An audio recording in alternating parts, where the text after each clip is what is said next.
না। দাঁড়াও দেবী পৌলমী, তোমার এই সময় দেবী সন্তোষী আর ত্রিদেবীর সম্মুখে উপস্থিত হওয়া উচিত হবে না। কিন্তু গুরুদেব, তারকার আমাকে প্রয়োজন, আমাকে যেতে হবে ওখানে। নিজের আবেগকে সংযত করো দেবী পৌলমী, না হলে পরিণাম আরো ভয়ঙ্কর হতে পারে। যথা আজ্ঞা গুরুদেব। আমি ত্রিদেবীর সম্মুখে যাব না, কিন্তু ওই স্থানে আমাকে যেতেই হবে।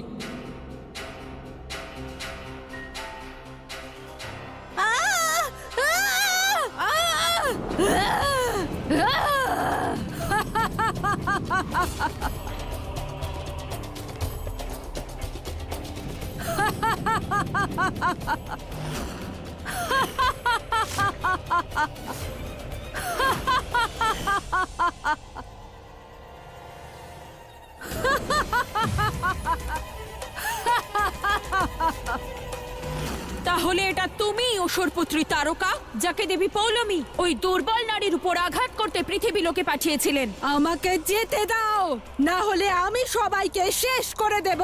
তাহলে তুমিই ছিলে যে গোপনে ওই বাড়িতে ঢুকে সমস্ত গতিবিধির উপর নজর রাখছিলে, আর তুমি সাতির বাজুবন্ধনী চুরি করেছো যাতে তুমি সাতির উপর আর তার সন্তানের উপর প্রহার করতে পারো।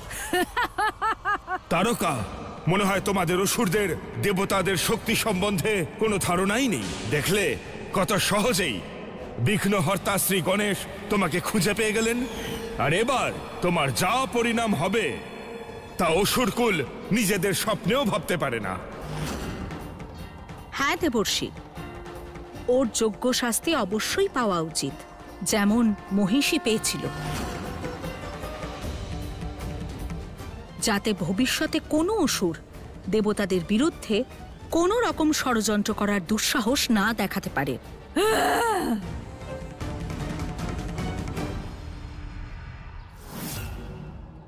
আমাকে তোমরা শাস্তিও দিতে পারবে না, বন্দিও করতে পারবে না।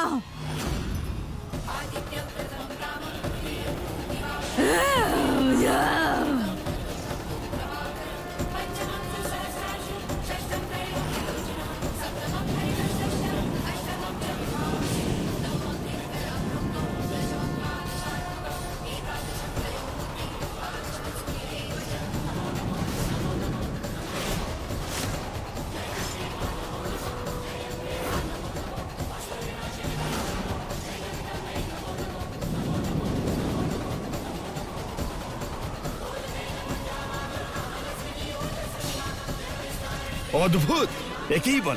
একেই বলে নিজের চক্রব্যূহতে নিজেই আটকে পড়া। নারায়ণ নারায়ণ।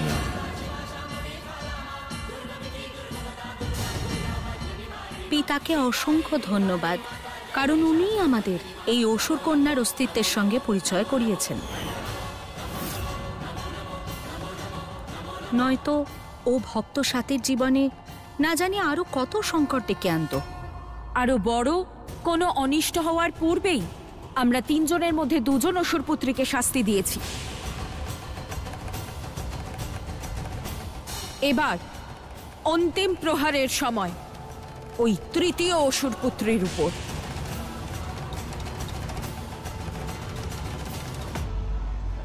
কিন্তু মাতা পার্বতী, ওই তৃতীয় অসুর কন্যাকে শাস্তি দেবার পূর্বে আমাদের এটা সুনিশ্চিত করতে হবে সাতির শুক্রবারের পূজা তথা ব্রত যেন নির্বিঘ্নে সম্পন্ন হয়। দেবী সন্তোষী, এসব নিয়ে আপনার চিন্তা করার কোনো প্রয়োজনীয়তা নেই, কারণ আমি সাতির পুজো সফল হতে দেব না। যতই চেষ্টা করুন আপনি, একের পর এক আমার প্রত্যেকটা প্রহার এক সাধারণ নারী সাতির সামনে বিফল হয়ে যাচ্ছে। এটা তো অসম্ভব ছিল, কি করে সম্ভব হলো গুরুদেব? আমার শক্তিশালী আসুরিক সেনা সাতির সামনে শক্তিহীন হয়ে পড়ছে। অশান্তির দেবী পৌলমী, শান্ত হন। কি করে শান্ত থাকবো?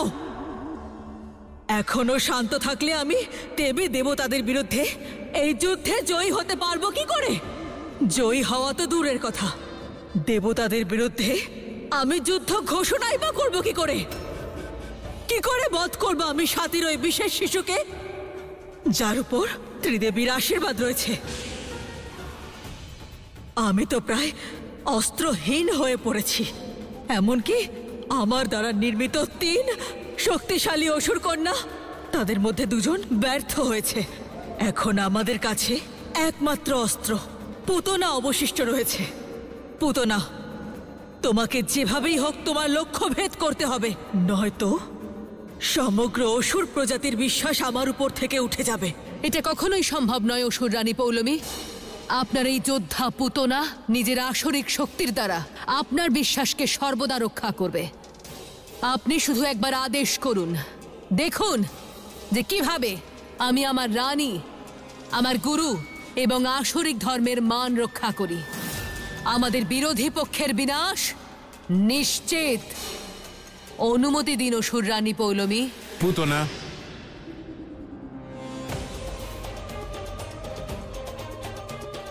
আমি পুতনার এই ভাবনাকে প্রশংসা করছি, কিন্তু এখন থেকে আমাদের প্রত্যেকটা কাজ অত্যন্ত সাবধানে এবং বুঝে শুনে করতে হবে। পুতনা, গুরুদেব দূরদর্শী। যতক্ষণ উনি স্পষ্ট করে আদেশ না করছেন, তোমাকে ধৈর্য ধরে অপেক্ষা করতে হবে। আপনি যেমন বলবেন অসুর রানী পৌলমী। গুরুদেব, এটা সত্য যে আমাদের অতি সাবধানে প্রহার করতে হবে, কিন্তু এটাও সত্য যে আমাদের যা করার অতি শীঘ্র করতে হবে, নয়তো সাতির বিশেষ শিশু পৃথিবীতে জন্মগ্রহণ করবে আর আমাদের অসুরদের অস্তিত্বে বিরাট সংকটের ছায়া নেমে আসবে। এমনিতেও আমার প্রথম 2টো প্রহার মহিষী আর তারকাকে দেবী সন্তোষী এবং ত্রিদেবীগণ পরাজিত করে বন্দী করেছেন, আর এটা আমাদের অসুরদের সম্মানে বিরাট বড় আঘাত। নারায়ণ নারায়ণ। মাতা, এবার কি পরিকল্পনা? ওই অসুর কন্যা মায়াবী পুতনা তার সমস্ত শক্তি নিয়ে আক্রমণ করার জন্য প্রস্তুত হয়েছেন, কিন্তু মাতা, আমরা এই কলসির জল নিয়ে কি করতে চলেছি? এ সামান্য জল নয় দেবর্ষি, এ অতি পবিত্র জল, যার প্রয়োগ সকল দেবতাগণ কোনো জটিল পরিস্থিতিতেই করেন। এতে সমস্ত দৈব শক্তি আছে, যার মধ্যে একটির প্রয়োগ আমি সাতির মঙ্গলের জন্য করব। মাতা, এমন কি বিশেষ গুণ আছে এই জলে, আর আমরা এ কিভাবে প্রয়োগ করব? দেবর্ষি, পুতনা যদি অন্য কোনো রূপ ধরে এই গৃহে প্রবেশ করতে চায়, আর যদি এই জল সে স্পর্শ করে ফেলে, তবে সে তার ছদ্মরূপ থেকে নিজের প্রকৃত রূপে ফিরে আসবে। আমাদের দৃষ্টি সে এড়িয়ে যেতে পারবে না। অদ্ভুত মাতা, অদ্ভুত। অত্যন্ত লাভদায়ক গুণ আছে এই জলে। অর্থাৎ মাতা, এবার আমাদের দৃষ্টি এই গৃহে প্রবেশকারী সমস্ত মানুষ, প্রাণী, এমনকি দেবতাদের উপরেও রাখতে হবে, কারণ এই অসুর কন্যা মায়াবী পুতনা আমাদের যে কারোর রূপ ধারণ করতে পারেন মাতা।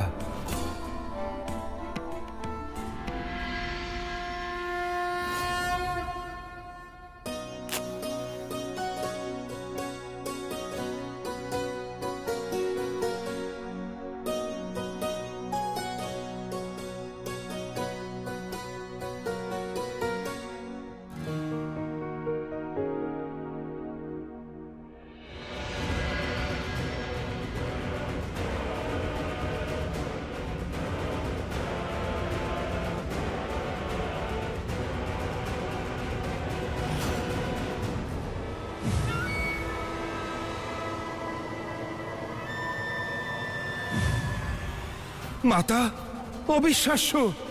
হানি! পুতনা হানির মতন একজন সহজ সরল মানুষকে বেছেছেন। একে তো কেউ সন্দেহ করবে না মাতা। হ্যাঁ দেবর্ষি, পুতনা সকল বিষয় মাথায় রেখেই খুব বুদ্ধি করে হানিকে বেছে নিয়েছে। মাতা, আমাদের হাতে কিন্তু বেশি সময় নেই। আমাদের অতি শীঘ্র পুতনাকে আটকাতে হবে। নারায়ণ নারায়ণ।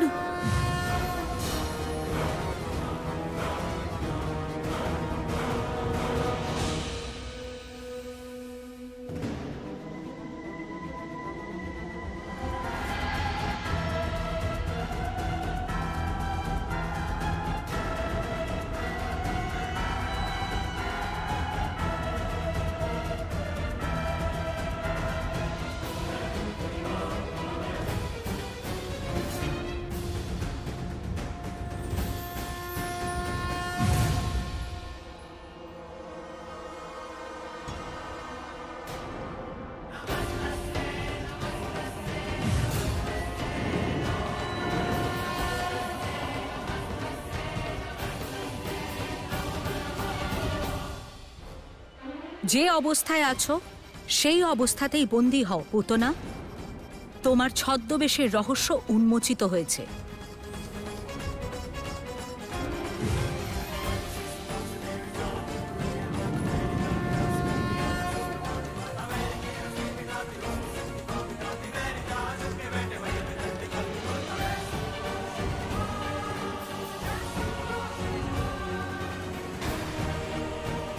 নারায়ণ নারায়ণ, মাতা, অনর্থ, ঘোর অনর্থ।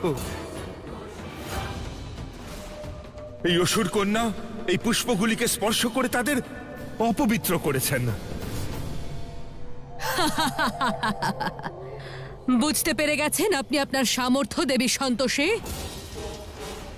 কিভাবে এই অসুর কন্যা পুতনা অসুর গুরু শুক্রাচার্য এবং অসুর রানী পৌলমীর আদেশ অনুযায়ী আপনার সামনে এই সমস্ত পুষ্পকে অপবিত্র করে দিল, আর আপনি কিচ্ছু করতে পারলেন না। এই পুজোয় বিঘ্ন ঘটে গেছে, আর এই পুজো কখনোই সম্পন্ন হবে না। যেভাবে আমরা অসুরেরা আপনার এই গুরুত্বপূর্ণ পুজোকে গৌণ প্রমাণিত করে দিলাম, ঠিক সেইভাবেই সমগ্র দেবলোক একদিন অসুরদের সামনে গৌণ প্রমাণিত হবে, আর অসুরদের কাছে নতি স্বীকার করবে। শান্ত অসুর কন্যা, শান্ত। নিজের মর্যাদা উল্লঙ্ঘন করবেন না। ধৃষ্টতা এখানেই সমাপ্ত করুন, অন্যথা। যদি আপনারা নিজেদের ভালো চান তাহলে আমাকে এই বন্ধন থেকে মুক্ত করুন, না হলে আপনি তো আমার শক্তি সম্পর্কে অবগত। আমি আপনার সর্বনাশ করে দেব। আমাকে এখান থেকে বের করুন, না হলে কিন্তু প্রলয় আসবে, চতুর্দিক কেঁপে উঠবে যখন আমি এখানে মৃত্যুর সাম্রাজ্য স্থাপন করব। যদি মর্তলোক এবং স্বর্গলোকের মঙ্গল চাও তাহলে আমাকে এক্ষুনি এখান থেকে বের করো।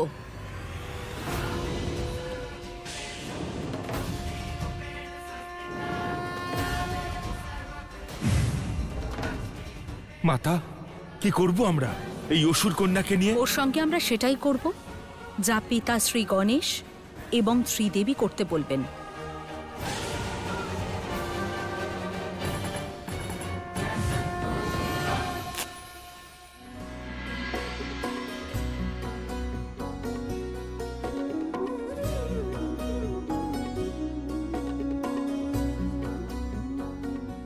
ইন্দ্র, পুজোর সব প্রস্তুতি হয়ে গেছে, চলো হাত মুখ ধুয়ে এসে ব্রতকথা শুনবো।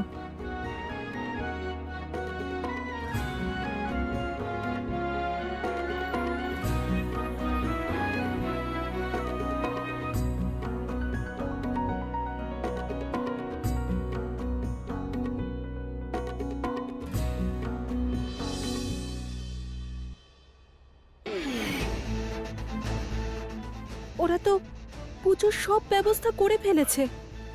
বুঝতে পারছি না এই পুজোটা বন্ধ করব কি করে। যে এই ব্রতকথা পড়বে আর শুনবে তার সব মনস্কামনা পূর্ণ হবে। বলো সন্তোষী মায়ের জয়।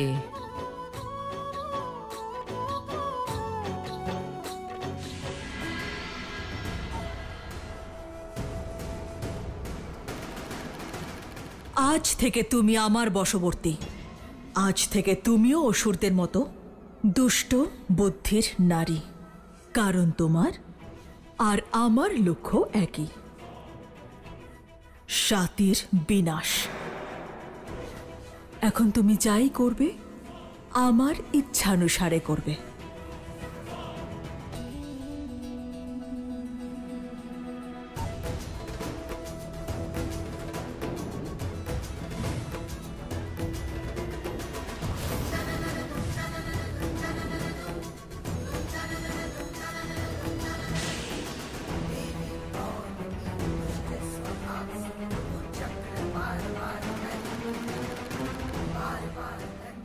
এবারে আমি ভালো করেই বুঝতে পারছি যে এই পুজোটা আমাকে কিভাবে নষ্ট করে দিতে হবে। এবার সবাই আরতির জন্য দাঁড়ান। হ্যাঁ, চলো।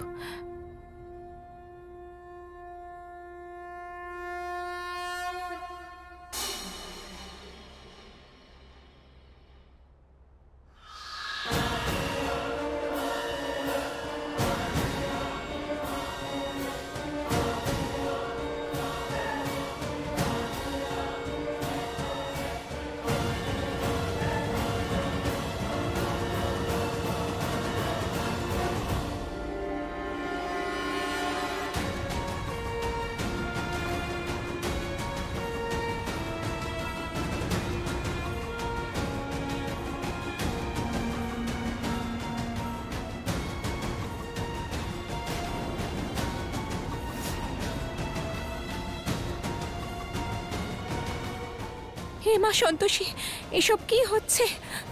আমাদের সাহায্য করুন মা।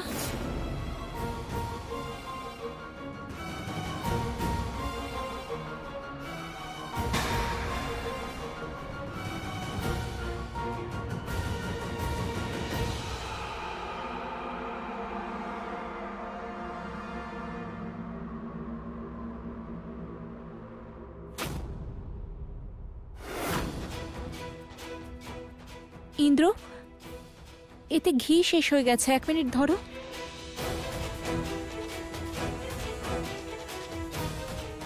এতেও শেষ হয়ে গেছে। সাথী, আমি গিয়ে নিয়ে আসছি, দাঁড়াও। না না বৌদি, আমি এক্ষুনি আনছি স্টোর রুম থেকে। তুমি দেখো এটা নিভে না যায়। হ্যাঁ,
থেমো না সাথী, চলতে থাকো। সম্ভব হলে একটু দৌড়েও আসতে পারো, কারণ তোমার আরাধ্যের নামে জ্বালানো এই প্রদীপের শিখা জ্বালিয়ে রাখতে তোমাকে অনেক বড় মূল্য দিতে হবে। আর সেই মূল্য হলো তোমার শিশুর মৃত্যু।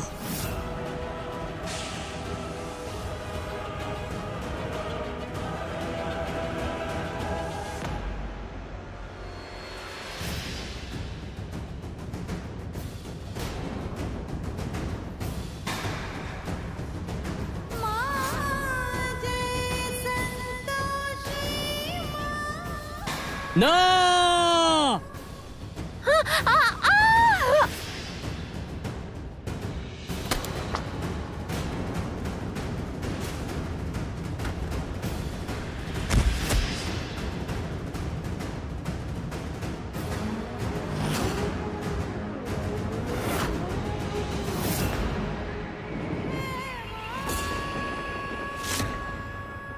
সাথী,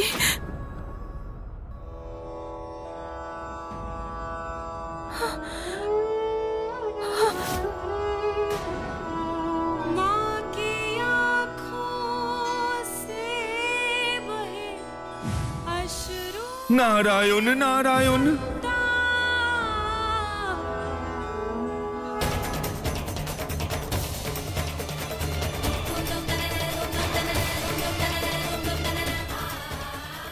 সাথী, সাথী, সাথী, ইন্দ্র আমার সন্তান। কি হলো? দিদি,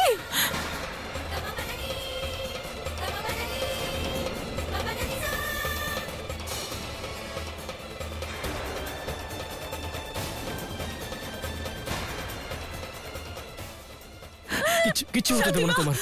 আরে কেউ ডাক্তারকে ফোন করো।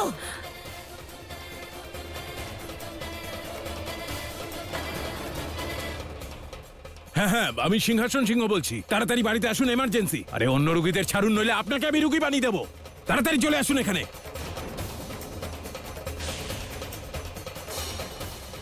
ইন্দ্র, ওকে তোল, ওকে হাসপাতালে নিয়ে যেতে হবে। ও ভাই, তোল ওকে। ভয় পেও না সাথী মা, একদম ভয় পেও না। অঞ্জু, এখনো আরতি শেষ হয়নি, প্রদীপকে নিভতে দিও না। হ্যাঁ দিদি, আমরা এসছি।